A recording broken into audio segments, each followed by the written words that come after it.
name is Robert Haug. In 1953, I was working in a warehouse, loading trucks and railroad boxcars when I was drafted into the U.S. Army as a soldier. I was 20 years old, and I was assigned to a shipping route that ran between Washington, Seattle, and Fort Brewell, Alaska.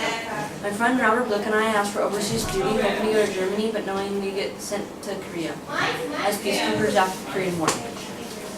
We made our journey south to Korea on a ship. It was a small ship, only a two-stacker, while some ships were 3 or even 4 decks tall. The ship's name was the JH16. We were out to sea about 2 days when we hit a big storm.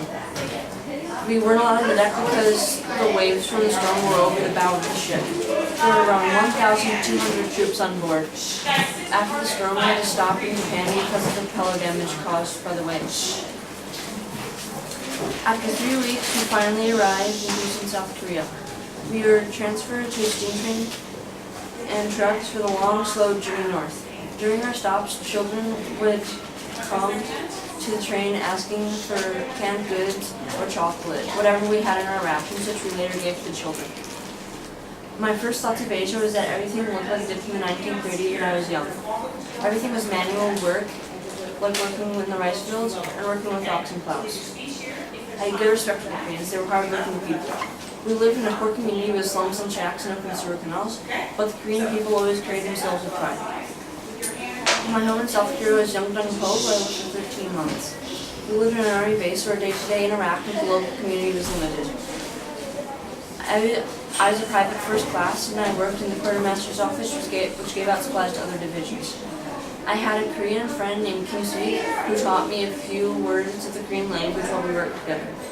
The South Koreans around us seemed to accept us into the community, and the children were always very curious.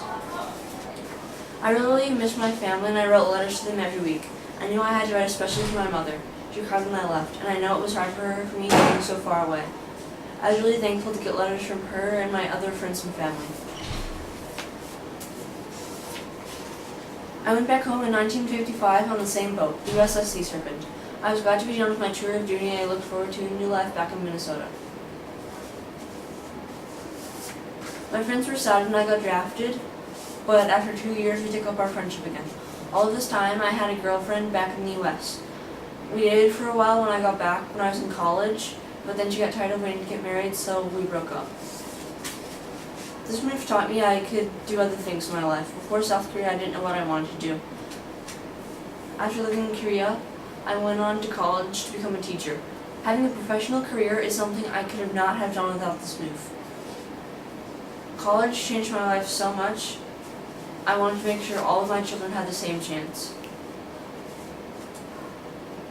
I thought it would have been good for all of them to spend some time in the Army in order to grow up, but their mother would have never allowed that.